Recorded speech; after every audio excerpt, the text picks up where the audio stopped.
If you like what you see, don't forget to smash that like button, share it, or subscribe. For all the latest Atlas info, sign up for our newsletter, shop.atlasrr.com. And don't forget to follow us on social media on Facebook, Twitter, Instagram, and YouTube. And most importantly, enjoy the show.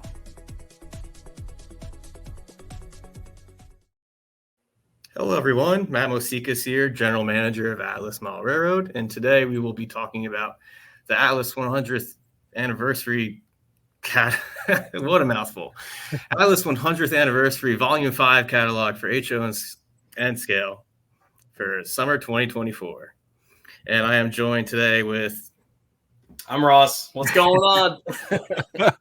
Smooth. And we have... Tony Cook from White River Productions. I do Model Railroad News Magazine, Diesel Era, HO Collector Annual, and do the collector contest for Railroad Model Craftsman, among other odds and ends. Always a pleasure having you, Tony, and Ross, likewise. You guys always help me out with this. And right now we can just check out the beautiful cover shot of this catalog, which is a dead giveaway of one of the products that we're offering, that beautiful U28C. Really nice. That's we were talking before we went on. I love that shot. Really caught my eye the minute I opened. Like, oh, cool. Yeah. No, it got me going. Like when I saw that photo fully edited, I was like, wow, that looks like somewhere in SoCal or out in the desert somewhere. That's a great Southern Pacific shot. Really accentuates the engine. It looks perfect. Yeah, it really does. And this way, the first release we did of this was just artwork, and people didn't get to see the appropriate SP bell, the ash can emergency light on top there. It's a really nice model. So without further ado, we'll move on to the first product offering of this catalog. And what I'm skimming over now is the Atlas 100th Anniversary celebration literature and the PDF that you can download. And here we have it. The first product is the N-Scale GP39-2 Phase 1. Really interesting locomotive. Reading, I believe, and D&H were big buyers of this locomotive. And what makes it a Phase 1 is the chicken wire grills in the back there by the radiator fans versus the horizontal style radiator grills, and some battery box tweaks too on the Phase 2, excuse me. But you can see we have CSX, BNSF, D&H with the Avalon blue and the yellow nose and the big shields under the cab. I like that scheme a lot. I do too. Yeah, it's beautiful. And then we got Boston and Maine, which I believe came from the D&H. Or no, that's Delaware and Hudson in there. What am I doing? Is that the Delaware and Hudson Guilford scheme? It is. Boston and Maine. Yeah, your Guilford's Boston and Maine. Boston Yeah. and Maine. Okay. So that must have came from D&H, Reading, Guilford, what are those new? We got, what else? I can't see the road names. A couple of Portland and Western and Genesee and Wyoming orange Borg scheme. I call it Borg, like Star Trek. The Borg is taking the over. Borgs. Over the short lines. Distance is futile. Yeah, the silver trucks are the dead giveaway on the Portland and Western. Yeah, are they the only like G&W spinoff that did that? Like I know the black trucks are kind of normal. Like yeah, for the most part they are. Wow. Yeah, it's pretty sharp. Probably weather is pretty good. Yeah, it probably looks all crusty when it's on the road for a long time. For like 5 seconds. Yeah. Then we have Union Pacific below them, and Wisconsin and Southern in the 35-year anniversary scheme, which was heavily requested at Train Fest in Milwaukee, Wisconsin, of course. So we listened to you guys and put that out there. So beautiful locomotives. And as Tony said, that's the Boston and Maine one, which he has a shot of right here. And ditch lights this time on these, right? Is that new for this run? Yeah. That's new for this run. Yep. Ditch lights wherever applicable, but it's going to look really sharp. We're very excited for it. Yeah. What else we got there? Oh, there's a D&H. Yeah. the D&H. Is that an Alco behind that? What is going on? That is, yeah. It's a old D&H RS11, and then there's a Conrail something, and there's one of those Detroit Edison SD40s behind that. I thought only Rock Island could string up consists like this, but there's a dog's breakfast for you. That is random. Yeah. This is probably early Guilford, right? It probably is. Let me see. The RS11 kind of screams end of D&H. Like this is 1986 near Binghamton, New York. It's a James Conroy picture from Kevin Udaley's collection. Yeah, very cool. And yeah, I got it. That has to be that transition era into Guilford. No, that's a great shot too.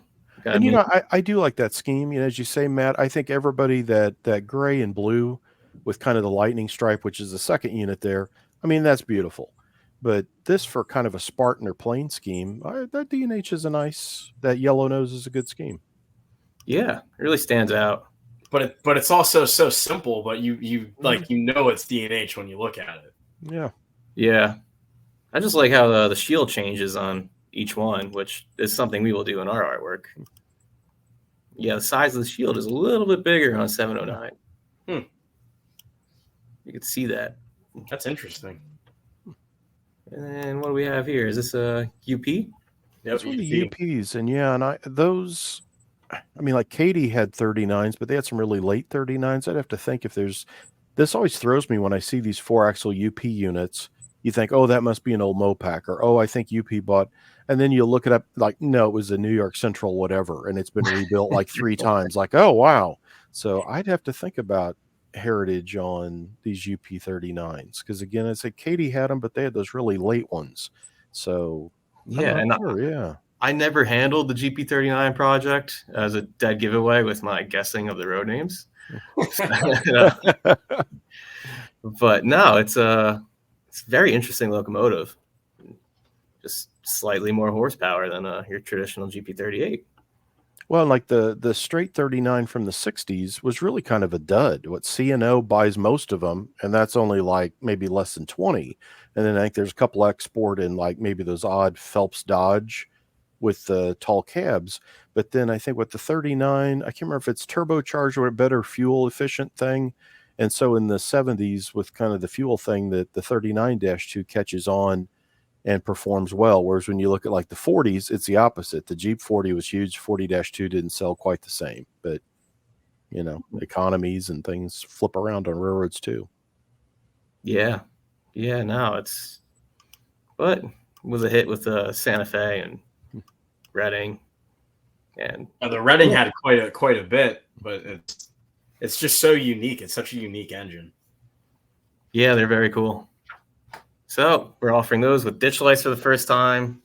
We tried to get ditch lights on the first run, but that was at the time of supplier issues back in 2017. And now we have the full capability to add ditch lights to this model. I'm excited to see it. It's going to be cool. GP39 offering. And then the return of the VO-1000, now offered with sound. These will sound really cool. These are going to be awesome. Yeah. If they're anything like our N scale S2s and S4s that Ross knows when I test them in the office, they sound like an HO sound equipped locomotive. It's insane. It's really honestly insane. Yeah. So full new chassis redesign to get that sound speaker and decoder in there. And these will get in, that VO motor. I just love these old transition era switchers. They just sound so cool. So we have B&O, Northern Pacific. Where is that? Nope, that's Burlington Northern Patch. The Burlington Northern patches on Northern Pacific were super tiny, I believe. Yeah. It's like right below the number. That's it. The Northern Pacific shop guys must have been sad to see the paint scheme go. They really didn't make a big patch on these at all. Yeah. Lehigh Valley, one of our favorites. And then we have that's a Pittsburgh, New England subsidiary. Can't read the spreadsheet right now because I'm squinting, but we have a Port of Los Angeles, which kind of looks like a Sioux Line engine at first glance, but it's a cool scheme. It is, yeah. Cotton belt as delivered. I like that. Wow. Yeah. That's one of those you kind of do a double take, like, really? That's how they painted those? That looks like a pricey paint scheme right there. Yeah, very elegant. Yeah. That's cool though. Yeah, on a switcher no less. You know, it's not even like a road engine. The amount of pride they took back in the 40s and 50s and in these paint schemes was really incredible, because we see that with our HH660 project. Absolutely, white walls Oh, on them yeah. and like all the striping and flags and all that. It's cool. Yeah, the striping, the white wall wheels. It's nuts. And then there's another really attractive paint scheme underneath it, Youngstown Steel. It's pretty cool. Super industrial, kind of simple, but pretty striking. Screams Ohio. Yeah. And then we have the full-fledged Northern Pacific and Union Pacific. Always in new road numbers. Yep. Yeah, it's one of our finer models. I really like these VOs, and here you can see the Lehigh Valley unit. Very cool. I could just they say you can't hear pictures, but I can hear this picture. You can hear that kind of that gurgling sound that those old little switchers would have. Yeah. Yeah, the little wind up. Mm-hmm. Very cool. And B&O, for our C&J fans in the New Jersey area, C&J, you got a ton of these without re-lettering them. So, they just ran around like that. That's a later scheme, isn't it? Like towards it is, yeah. Yep. I believe C&J did some power swaps with the B&O to get these. But yeah, that and the Staten Island Railway also they would appear on. And yeah, that shot is 1967, which when you think about it, for an old Baldwin like that, that's a veteran by then. Yeah. Yeah. And you see the Erie Lackawanna Lightning radio equipped cab behind it. What was that? 1930? I don't know what class that is, but that's a dead giveaway with that radio equipped logo there. Yeah. Yeah, very cool. So, and these will be sound for the first time ESU? That's correct. ESU, nice. And for the first time with sound. And then the silver, of course, has got the speaker, so it's sound ready. Yep. Is that a next 24 plug, right? What's the plug on that one, Ross? Probably the E24. E24, I believe. That's the smallest connector we have right now. Wow. Even smaller than the X18. Wow. So it's, N scale. I know the N scalers kind of get confused, but it's evolving so quickly with the connectors. It's crazy. And why not? Like, it's some people are like a little upset that because they just bought all these X18 decoders, and then we switched our latest SD50, 60, and 60 E runs to E24s, and it's just more functions, and it's a smaller connector, and I believe it's going to become the universal N scale decoder. Jurgen's very excited. I mean, these things, like the hood is like narrow, like it's not like it's the widest engine out there. Yeah, no. So we got to fit it in there. But it's a full-fledged ESU decoder with 24 functions. So what's not to like? This is how I knew you guys did a new catalog. Was this?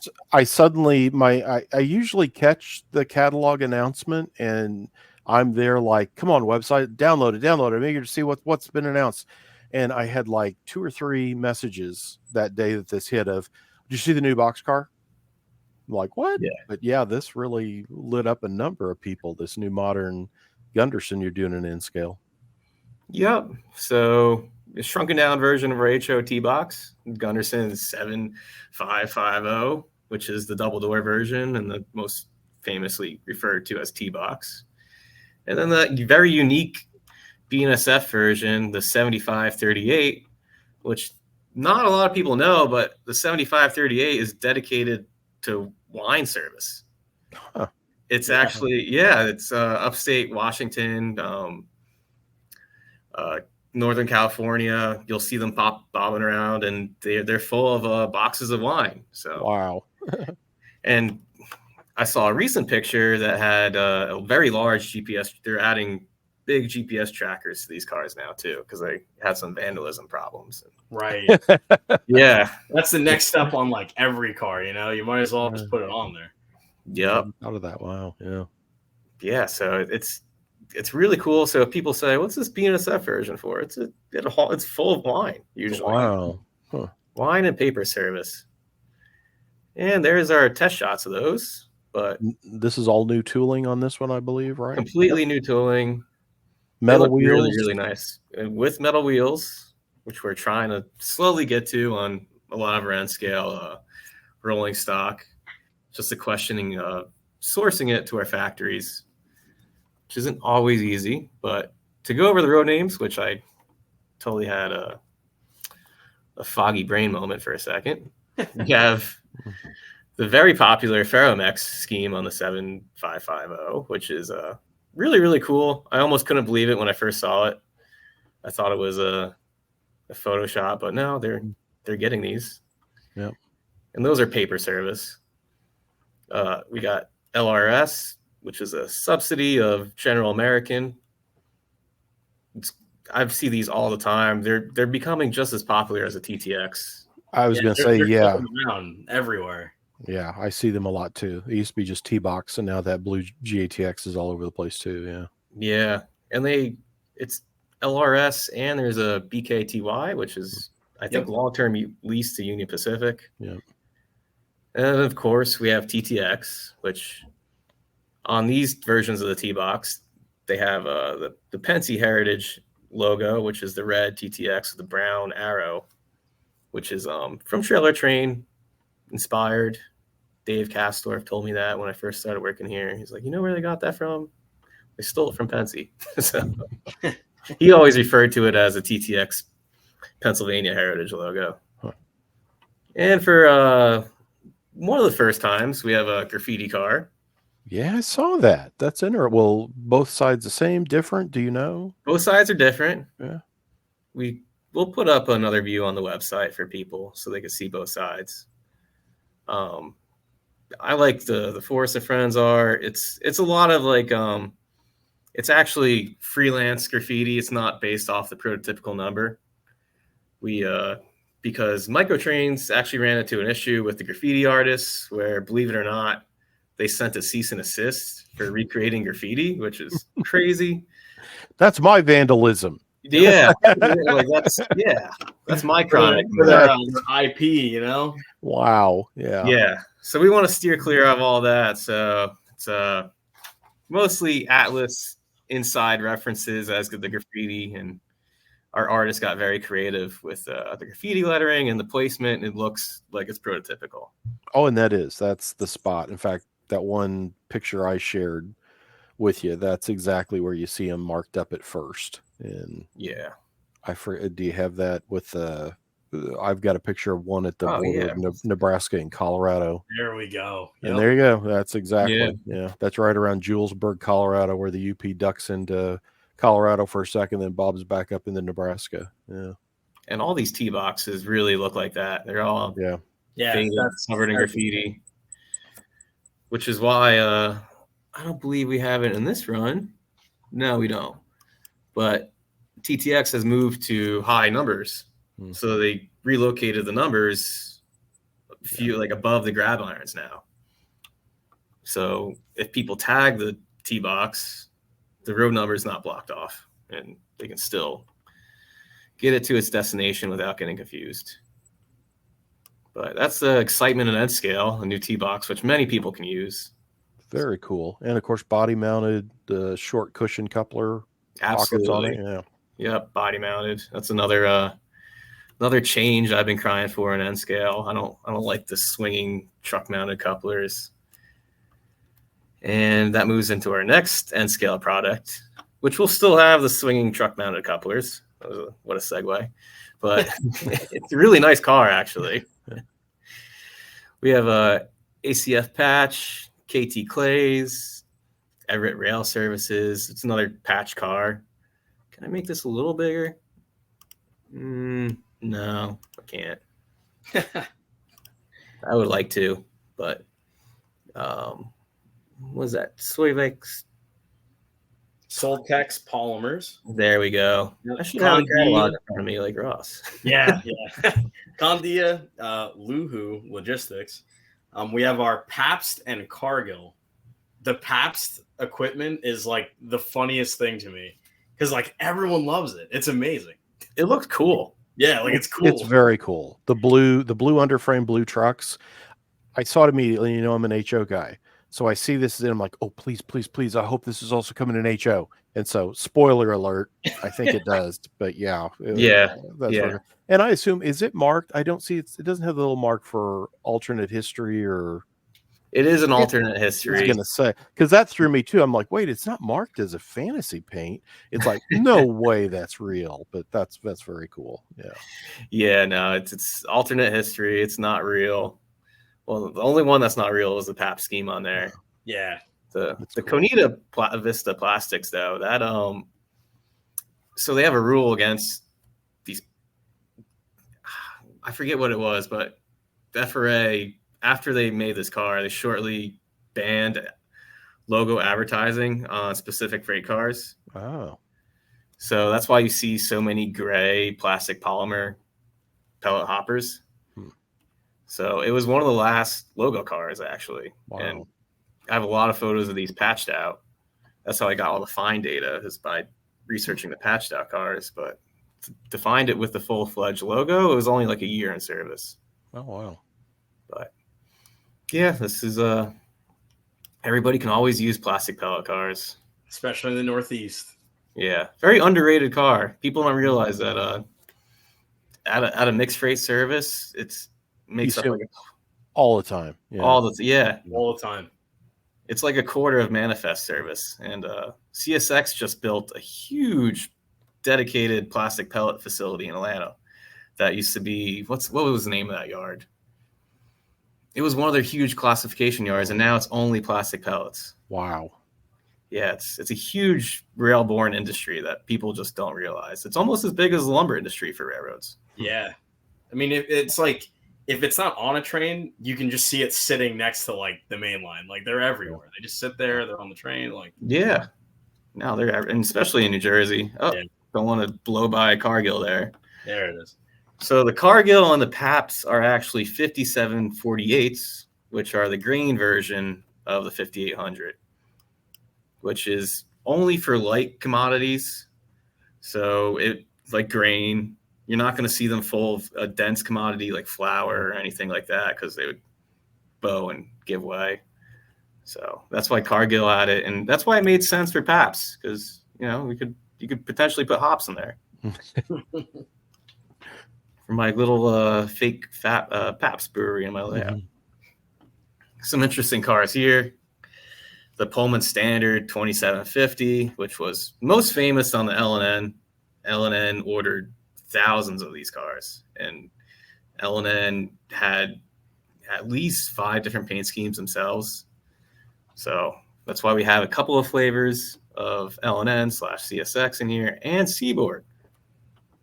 So we start out with CSX patch up there, which for these kicked around until the early 2000s in coal service. They didn't really care about how these cars looked.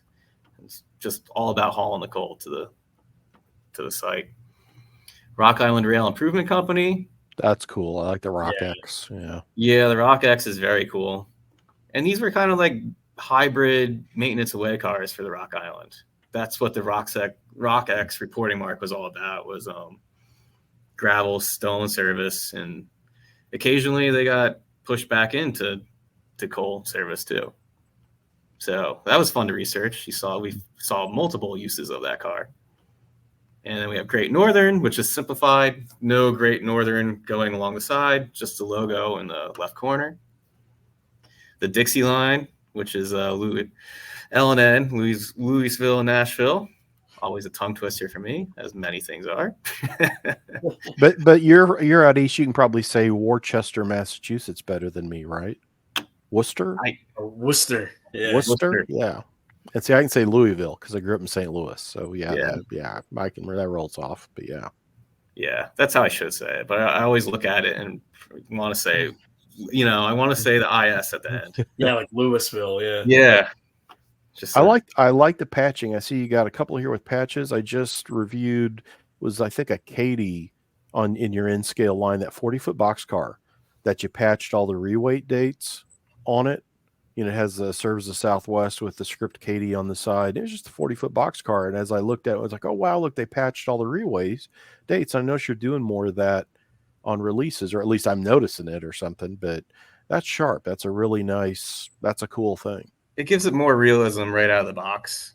It doesn't always have to, because 99% of cars don't look like they do as delivered. They get re-stenciled, they get, they shop the fine data on the side as they modify the cars. And it's something cool that we've been incorporating into newer runs. And that's cool. We really enjoy it. Yeah, I mean, even the rolling stock locomotives, we're starting to do it. It's really cool, and it makes it very exciting for us, honestly. Yeah, and I think we have a patch, and I almost skipped over the cool collector's edition paint schemes here, which we have. That PS3 demonstrator. Or I guessed it, whatever. Yeah, that's awesome. Yeah.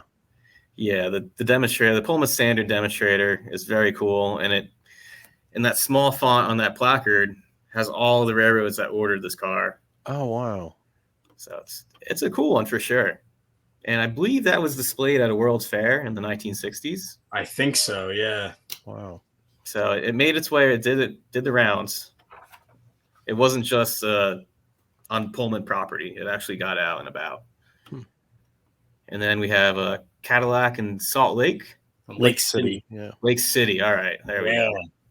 And I forget, I want to say that's a Michigan short line, but the only place I remember seeing them out in Lyman, Colorado. So eastern Colorado, they were working like the dead part of the Rock Island out there. And I remember seeing B and F units patched maybe in the early 80s that said Cadillac in Lake City. And like, I had no idea as a little kid. It's like, wow. But I think it's a Michigan, isn't it, Ross? Yeah, I think it's based in Michigan. It was what, the 60s, 70s kind of. I think, yeah. It was like hot for like a hot second, and then it was like gone. But that's one of the neat things about Atlas's product line is you'll do these different road names. And I know, Matt, you've said this before in these videos that you'll pick out some of these short lines. And I love it because I dig those up immediately and put that like in the news announcement will say Cadillac in Lake City was this or that and was a regional or class 3. And because again, you look at them and go, what the heck is that? And that's always fun. It's picking up and learning new stuff on the railroads like that. The regional models draw a lot of interest, and it's just, it pulls on heartstrings. If you grew up and saw that car and you're like, oh, wow, they're actually making that. Yeah. It's very cool to have. So it's part of Atlas's legacy. We've always, since the early 2000s, I want to say, we've offered short lines as the quantities came down and what we could order. We got more and more creative of what we could do. And it's really something, I would like to see all manufacturers go that route too, because there's cool models that we don't make that I would love to have in a short line scheme somebody else has as well. And there were so many short lines out there. There's like still more that we're discovering like every day. It's really impressive. I'm personally a short line collector. If it's a new I was gonna say on the collector side of me always when it's like, wow, I can't think of anybody else that's in a Cadillac and Lake City freight car. It's like I need to have that. Yeah. So any of those odd pieces like that are always interesting. And this car too, this is Pullman's 2750. You say it's around about 1960-ish, late 50s. Yeah, you do 50s. The different slope ends. I think some of them have like the top.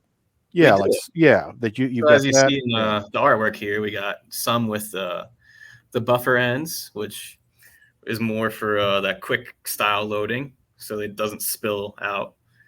And then Rock Island Improvement and Great Northern, they have the flat ends, where it'd be more traditional style loading. But yes, L&N, and they always had that run through loading style.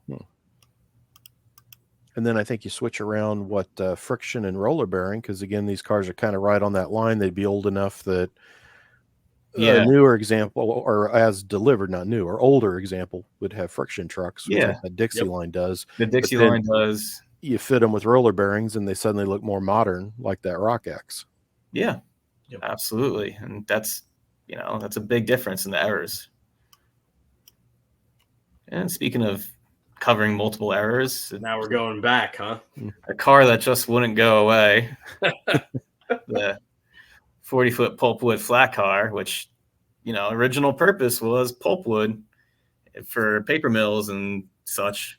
And then railroads found the bulkheads to be very useful for track pieces, maintenance away equipment, all sorts of stuff. They realized they could just grab old ties and dump them on this flat car without them sliding off. And that's why these cars had such long lives. So we have the Chesapeake in Ohio as delivered, Seaboard Coastline, that's in a maintenance away scheme up there. Gulf Mobile in Ohio, that's as delivered, pulpwood service. Southern Pacific, maintenance away. These were tie cars and track section pieces. If you want to get creative, you can cut some Atlas track to fit it, because really it looks like jigsaw track that they were loading on top of there. Missouri Pacific, that was kind of like all commodities type of car. They put everything from pipe loads on there to pulpwood to everything. Maine Central, very obviously it was pulpwood, huge, so much so that they bought these from the D&H when their pulpwood business dried up. So this is a D&H patch. You could see if you're looking at the catalog PDF right now, you could see that it has I believe D&H style numbering, but Maine Central reporting marks patched over it. Then we have Louisville and Nashville, which maintenance away. And then the last one down there is Cotton Belt, which is as delivered. It was very curious to me that the Cotton Belt had pulpwood customers, which is kind of cool. East Texas. Yeah. There's a lot of that. So yeah. Yeah, when you think about it, it's a very wooded area. People don't realize that. These have the opened or closed bulkheads. That's where the variation in these. Yeah, that's correct. So not visible from the sides, but the ends would be either have 2x4s closing them off, or they'd be open. So very cool. Just general purpose car. You might need it for actual pulpwood. You can do pipe loads on it. You can do maintenance away loads on it. Super versatile. Oh, and what goes with a pulpwood flat car? 1996 Ford Taurus. Oh, yeah. They're back. This was the other thing. I had 2 or 3 messages on that T-box, and then somebody else going, one message was just Ford Taurus. And I'm like, well, I'm a little more of a Thunderbird guy, but okay. And then I see the link out. I'm like, oh, okay. Yeah, they're bringing the Ford Tauruses back from the dead. Exactly my reaction. Cool. They're cool, though. I mean, these things are super plentiful.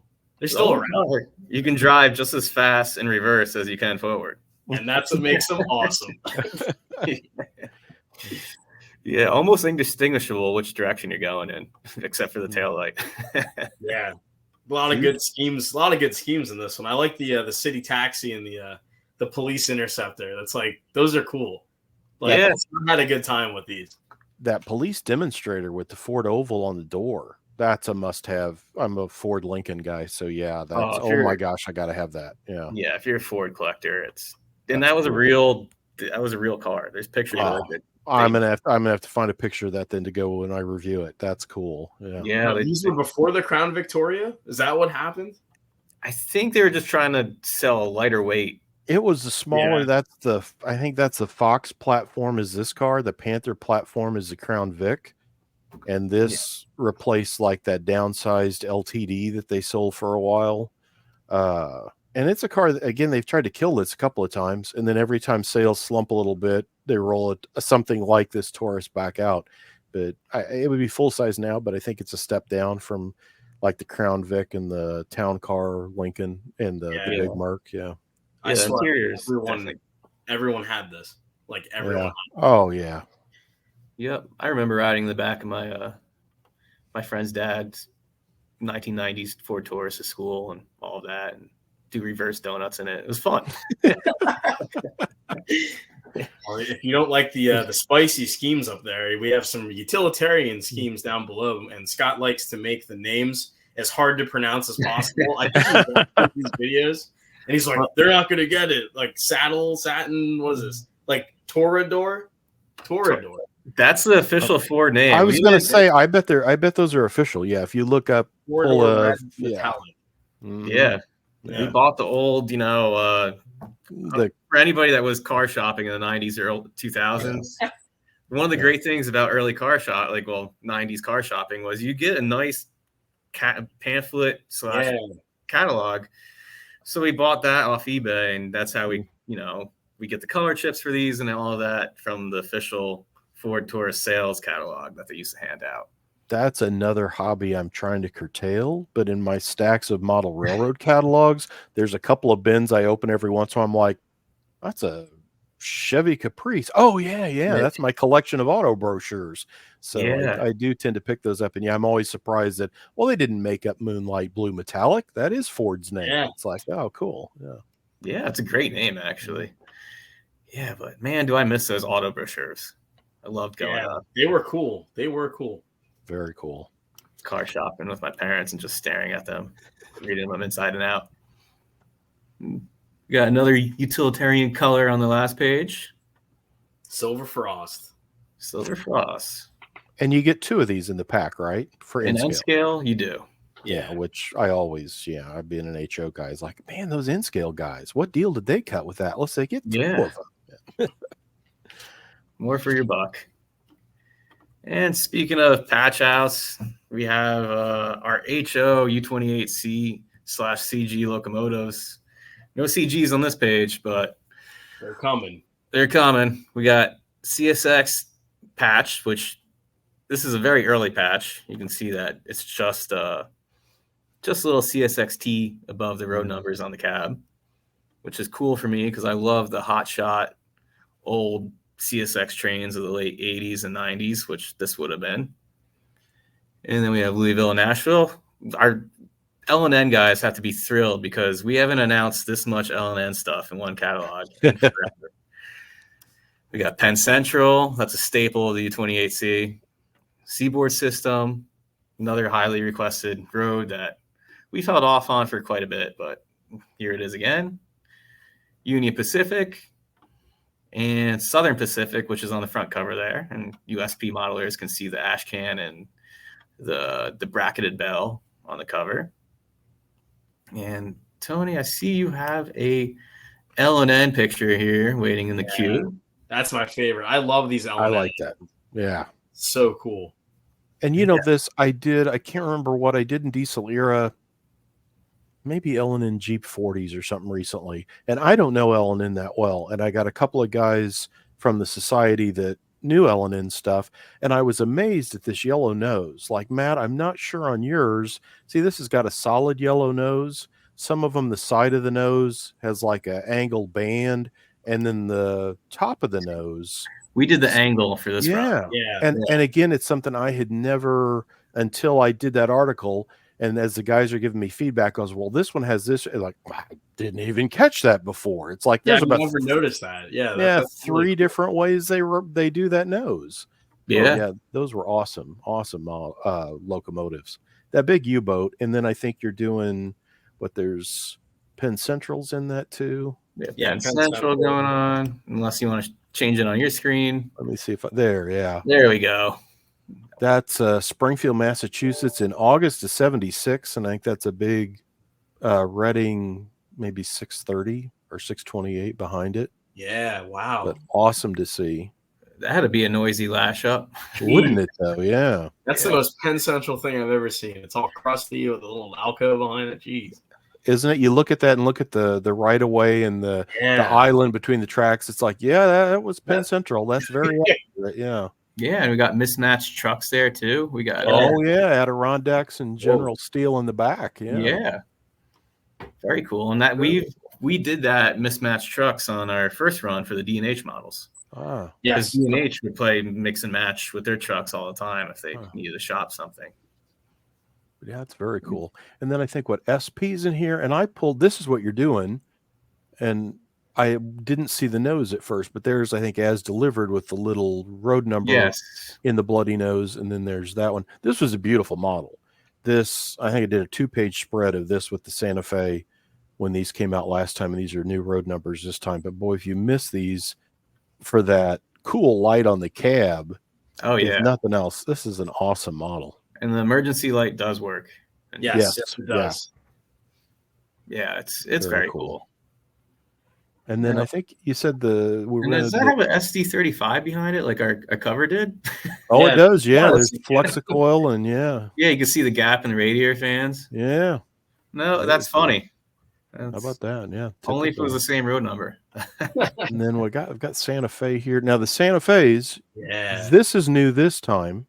Yes, the black trucks as Yes. delivered. Which, yeah, is again, you think it's all the same. And now at first, this is how they came. This is pulling into Chicago. And what a cool scene with the mail trucks there. And these are 3 of them. I think they did the Grand Canyon and the Texas Chief, and maybe the San Francisco Chief is what they were kind of assigned to for a while. Yeah. But there's the as delivered look. And I want to say the Pilot changes too. That solid red Pilot might be different. Do I have a picture of it? There, yeah. There's later. That's Southern California, and there's Silver Truck, Silver Pilot. So Which looks much more passenger service like. It does. Yeah, that looks nice. Yeah, but man, I would love to see those doing track speed with a passenger train. Oh man, wow, yeah, very cool. Big heavy 6 axles flying by, cooking by. Yeah.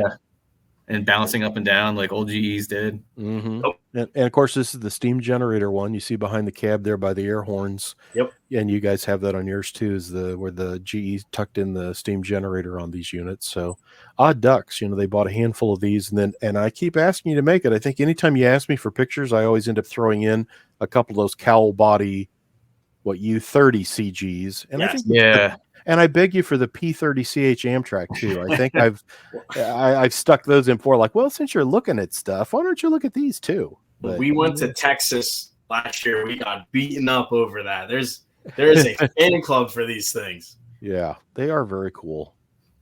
This too also is this Santa Fe with the large Cooper red. I mean, I think we get the years of Tyco and Lionel, the toy trains love to put this on everything all the time, but this is the prototype. So when you'd see those things in the 1970s, that before the year of the super fleet, when Mike Haverty brought it back in the early 90s is when this became more standard. But that when you see toys done up for years, this is what they're using, is this U28 had, before they had the small black Santa Fe with the war bonnet. So this, I think, is the first time you see the large Cooper in red, the Cooper font on the side of a red and silver unit. Now that you mention it, it kind of just brings me right to the Tyco 430 that had the war bonnet on it and exactly. But this would generally be the prototype that a lot of toy companies went after in the 70s, was this look. And at the time, it was very unusual that there really wasn't much Santa Fe that was lettered like that. Yeah. And as a little guy, I didn't know the difference. It's just like Santa Fe, right? Yeah. Yeah. Now we're like, oh, that grab iron's in the wrong spot. Terrible. But these Santa Fe engines, I mean, heavily requested. They sold out so fast the first time. Yep. And the first time we did the yellow bonnet, and now we have the bookend. Which I believe the bookend had a longer life than the yellow bonnet, at least on the CG, which was cool. Fast freight, man. Who doesn't love it? I mean, these went through so much because they're 66, 67 delivery, and then the passenger business is gone by 71, so they start painting them into bookends, but then bookend goes away in 72 to the yellow bonnet, and then at the same time they're renumbering. And as you see there, you've got an accurate 7,000 series road number on that freight scheme. So that's the other thing too, is the numbers start jumping all over the place for both these and the FP45s, all that late 60s passenger power. But this is just, this still, when I run across these in my collection, I'm like, man, that Santa Fe U-boat is beautiful. Yeah. Very unique, just gorgeous. Cool part of Americana, though. How it really is. Really ordered at the end of streamlined passenger service and had to adapt to freight service, which thankfully trailer trains, all that hot shot freight kind of saved their butts with these. So really happy to see these being offered again. It's one of our more fun projects here. Here comes another really exciting announcement. We get accosted, I think, every day over these things. Well, in the Northeast, at least. Yeah. But they're back, the AEM-7 and the ALP 44. Most of the AEM-7. AEM-7. We got the ALP 44 here too, with ditch lights. Both are offered with ditch lights now. Nice. And not to sell the ALP 44 short, it's getting a retooled cab fascia, which back in the 2000s when Atlas first offered this, they just used the AME-7 cab slide on the ALP 44, which any New Jersey Transit modeler would scream at you and say they're completely different cabs. And they'd be right. So now we are accurately tooling up the ALP 44 front end. Yes. On top of the sides being different, now the faces will be different. Everyone can rejoice. Yeah. It cost us about something else. Yeah. I was gonna say, Ross, they'll find something else. We always find something else. We always find something else. There's always more to improve on. But no, since I had one of these models from the first release as just like a little 10-year-old guy, I wanted to see it with ditch lights. And yes, we've gotten our wish. We have the concaved Amtrak ditch lights on the AME-7s. It's gonna look good. We're excited. The Phase 3 to me is like the most iconic look of this locomotive. Yeah, absolutely. Yeah, prettiest meatball that ever existed. That's right. We like our meatballs around here. That's cool. No, they're beautiful. And then I had to tell Scott, I was like, put the travel mark in there because that's all I saw in high school when I that was a good conversation for at least an hour. Travel mark, no travel mark. Yeah, not for the travel mark. Got to do the travel mark. That's how I remember them. My grandmother lived along the Northeast Quarter, and I would just watch these all day long whenever I had to be at her house. She had no cable TV, so it was either bunny ears television or watching the Northeast Corridor. I chose the Northeast Corridor. These things with the what are they called? The passenger cars, the Budliners, or whatever they call them. Yes. Well, the Amfleet, but yeah. Amfleet, yeah. Iconic. But you are correct. The early name was Budliner for those. Yeah, things. Budliner. Dating myself. Sorry. Yeah. Very cool. So got these coming out. I can't wait. I just want to see ditch lights on these so bad. And now ditch lights and sound. I'm in heaven. You have every the phase 3, 4, 5, travel mark, no travel mark. Yeah. Then we got the transit, which is awesome. Transit, I think, is more exciting. Transit has an exterior ditch light style. So these will actually hang off the anti-climber, which is pretty cool. And then we have a Fantasy Penzi Tribute engine, which is in the demo GG1 scheme, which I believe that was that the Baldwin attempt at Baldwin made a bid before Ray Lowry gave us a GG1 that we know today. Yeah. And it was a shortened GG1 style, and it had this paint scheme on it. Yeah. Which looks pretty cool on it. Looks good on that. Yeah, it fits. It's pretty sharp. I think also with the numbering, Scott did something real clever with this, that the numbering is like if it were in that series or something. Yeah. He got all hypothetical. He's like, it could be a hypothetical transit heritage unit. What he does, so there's a cauldron in his office, and he dumps ideas into it. And, just the steam comes out. There's just all these ideas in there. That's great. That's great though. On these alternative history, that to me is part of the fun. When you're thinking, well, what if they did, and how would this work? So when the numbering works into it, or the paint scheme is accurate, that would go with something else that's real. It just makes it all work so much better and so much more appealing. Because it's like, oh yeah, because then you could mix these with whatever, and it works. It's not in some different scheme or odd road number. Like, well, they didn't have anything numbered like that. So that is very cool. I like it when that gets done. Yeah, because the ALP 44 it has such limited paint schemes, and we're working on resecuring our SEPTA license, so we can't offer SEPTA right now. But once we confirm that we have a renewed license, then you can look for SEPTA in the future on the ALP 44. Which would be prototypical. Which would be awesome. And not to blow by Scott's next project, we have the HO REA Express Reefers with some interesting ones this time around. Got Great Northern and that beautiful green and orange. Put it on your name train. Looks great.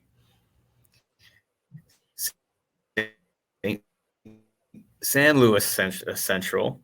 I gotta emphasize the San because and these are interesting. These I was looking at Flickr one day and I saw a high resolution slide, and it was down in Tampa, Florida, being filled up with oranges. So people kind of forget these are insulated cars too. Wow. We have a Seaboard Coastline, Maintenance Way. That was actually their signal department car. Wow. That'd be full of all sorts of electronics and whatnot. And probably where the Seaboard Coastline got it from, the Atlantic Coastline. And they're beautiful purple and silver. And we have a REA company from the early 1950s, and then the late REA company, which is 6 C's till the end. I like the green trucks really set that off nice. And I noticed on that Seaboard Maintenance, you got the yellow dot for the wheel thing. So I guess as late as 1970s then, because that's like late 70s. So cool, yeah. And it's got some good patch content on there. Yeah, the patch out is what like really makes it cool to me. Like I agree, Ross. That, as I said, that one box car I was reviewing, I didn't catch it till I was looking at the pictures I'd shot. It's like, wow, that's cool. I like that. That's a nice thing. Yeah. Some really cool libraries on this one at the time. There we go. There we go. Duplicate of our end scale run, so we don't have to go through it all for you, but I was relieved to see I will get an HO PBR. Yes. So. And me too. Yeah, we have to, yeah. Yeah. And a lot of these little tidbit I shot actually minutes away from my house in Hillsborough, New Jersey, because they have a very large old ammo facility that has been converted into basically commercial real estate, but they also do transload there on the old Army storage lines. So what used to be sidings for boxcars full of ammunition now is a transload for plastic pellets. And I go in there and I take high resolution pictures and get all the warning labels and all the patches, and get everything high res so our artists can trace it and do it as prototypically as possible on these cars. They look great, and the print work on them, like that Everest rail car, that second one on the left column. I see there's some patching. It's got the conspicuity reflector stripes. Oh yeah. I mean, again, these cars, when you first look at them, the more you look, you keep catching things like, oh, look, that's on there. Oh, look, they added this. Yeah, they're not as plain as you'd think. Yeah, it's like, oh, it's just a gray hopper with black reporting marks. It's like, oh, look again, though. It's like, oh, cool. Yeah, some of these have Operation Clean Sweep logos, which is a cool little logo telling the person unloading the car, hey, clean up those pellets once you're done. Yeah. And all sorts of stuff like open the hatches before you open the outlet because you're going to blow up the car because of the pressure seal. All like really cool little logos they have on these. So they're not just boring gray cars. There's all sorts of nuances that they have too. But on top of the paint schemes on these, like these cars as models, like they track extremely well. Like these are great cars. Yeah. Yeah. They're very heavy cars. They got 4 weights in them, 1 for each outlet actually. So yeah, both the HO and N cars track very well, and they're both solid heavy models. Speaking of solid models, the Atlas FMC 4357, which we haven't announced a new run on in quite a long time, and it's a very, very popular car. This boxcar has been iconic since the mid-70s to today, as you can see with the IPD era paint schemes and CSX and Pan Am mixed in too for modern day guys. Those Pan Am cars are always hot. Anybody that does paint, I don't know what it is, but boy, I always hear that they sell quick. I mean, it's sharp looking. It's cool, you know. I remember trying to find them on eBay years back, and they would go for insane prices. Insane. Like $100 a car plus. And wow. This is our first offering of Pan Am on the 5347, and they only had 2 solid blue ones. Usually they have the light Guilford gray splitting the body up. But this is a solid blue. This is a late, I believe, like 2016 and onward, this paint scheme. So it's their latest paint scheme before the CSX takeover. Yeah. And a New Jersey favorite, Rahway Valley. And we got Gold Triangle in there. I believe that's down in Louisiana and Arkansas. It's like a kind of a tri-state railroad in the southeast or Mid-South. And all sorts of good stuff in here. The P&W one is awesome. That's what I need. That's what you need. Yeah, P&W is always popular. So I love P&W. New road numbers on P&W. They got these part of the IPD program, and they had quite a few. Oh yeah. I still see faded patch ones actually going by every now Yep. and then. So cool box car, and then we have a duplication of our N scale pulpwood run with how I said before, and at the N scale version, just some of these strictly pulpwood, some general service, some maintenance away, a little bit for each of your pulpwood desires. And then the HO version of the Ford Tauruses, which who doesn't love? I got to get the Interceptor. Yeah, you gotta get it. It's too cool. Too cool. And that completes our summer 2024 catalog, which is how I should have read it in the beginning when I announced it. But You know, you guys do a great job on these. I was just reading in Railroad Model Craftsman, someone wrote in a letter saying, you know, I get that there's websites and all this other stuff, but I so like to page through a catalog to look for products or, you know, to check things out. And as I read that letter, I'm like, this guy's preaching to the choir. It's like, yeah, me too. And Atlas is one that always, I love getting these. That's very cool. Yeah. No, it's nothing like going through the PDF or getting the print copy in your hand and getting to go through it. It's a lot of fun.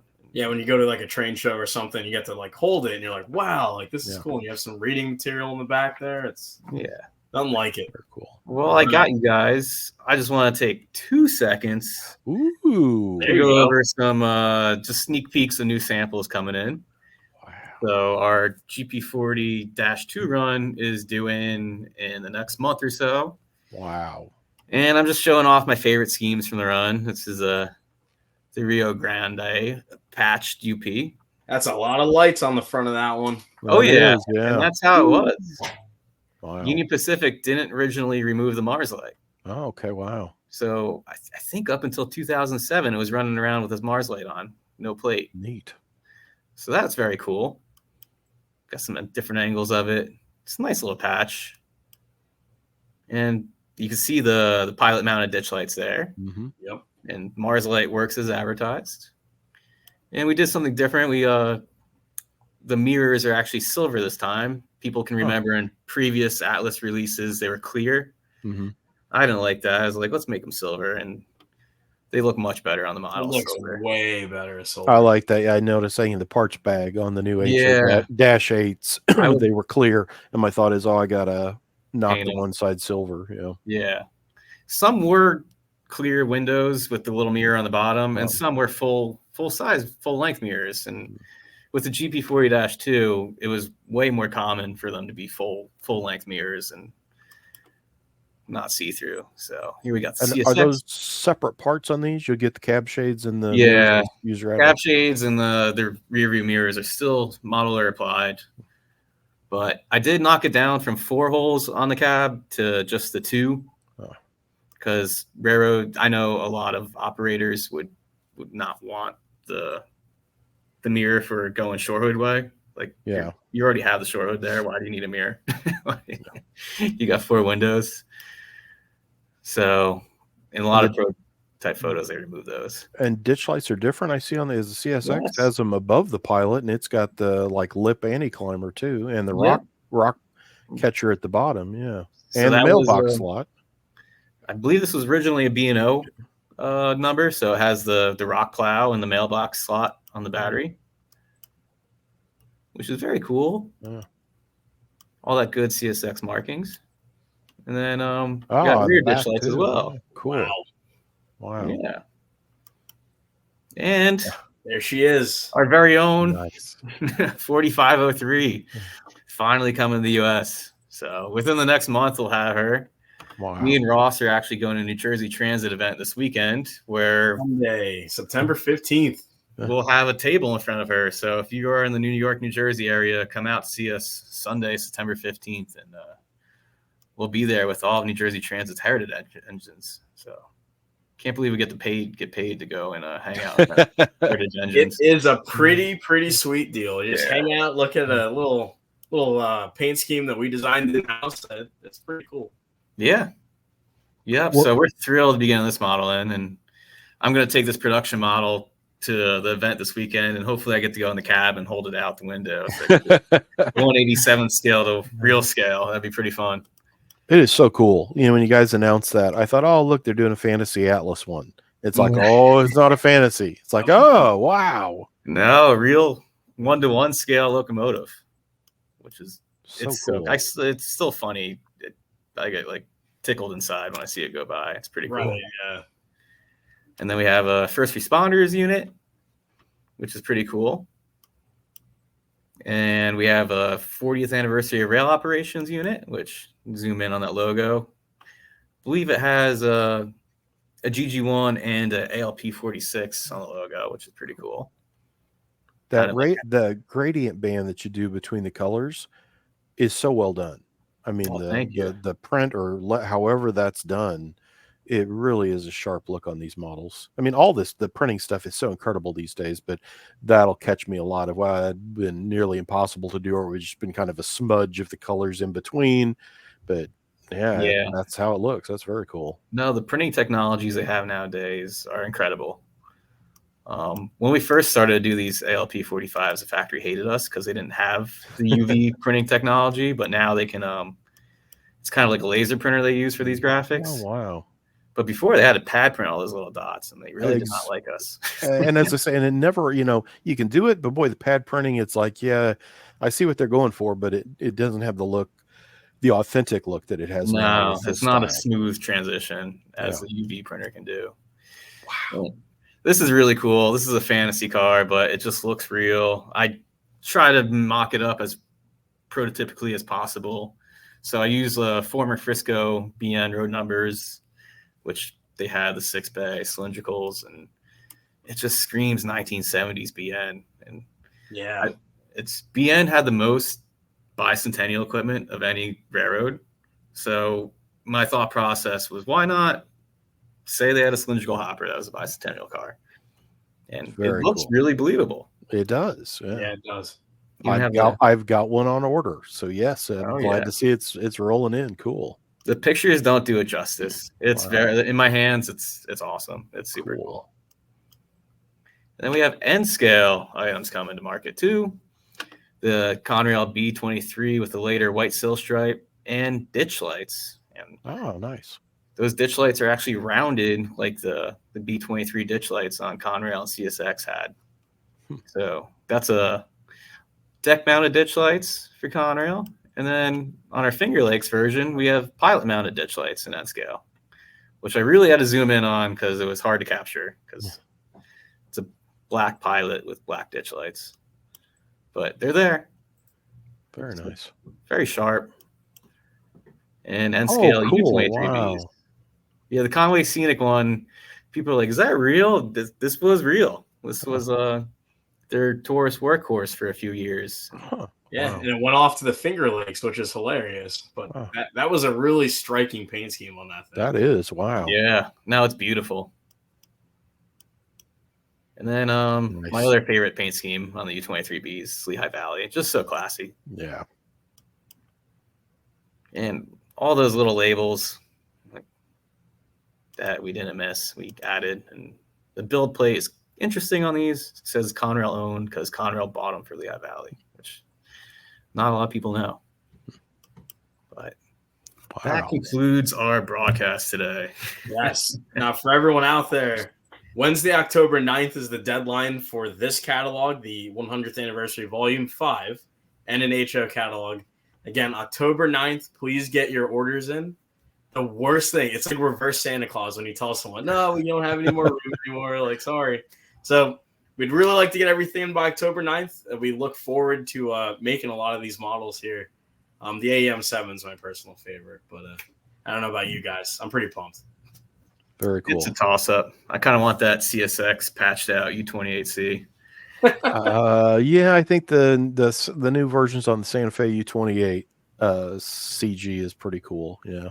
I might have to get an L&N engine too. I don't know. Let's get it all. I don't know.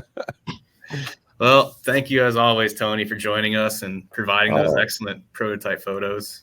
Thanks for having me. Always fun to get a look at the stuff and neat stuff all around. So yeah, and check out Model Railroad News, Diesel Era, the HO Collector Annual is out. All that you can find at shop.whiteriverproductions.com. So Ross, Matt, thanks for having me today. I appreciate it. Our pleasure. Thanks for Thank coming. you. And until next time, I'll catch you guys later. Have a good one. Bye.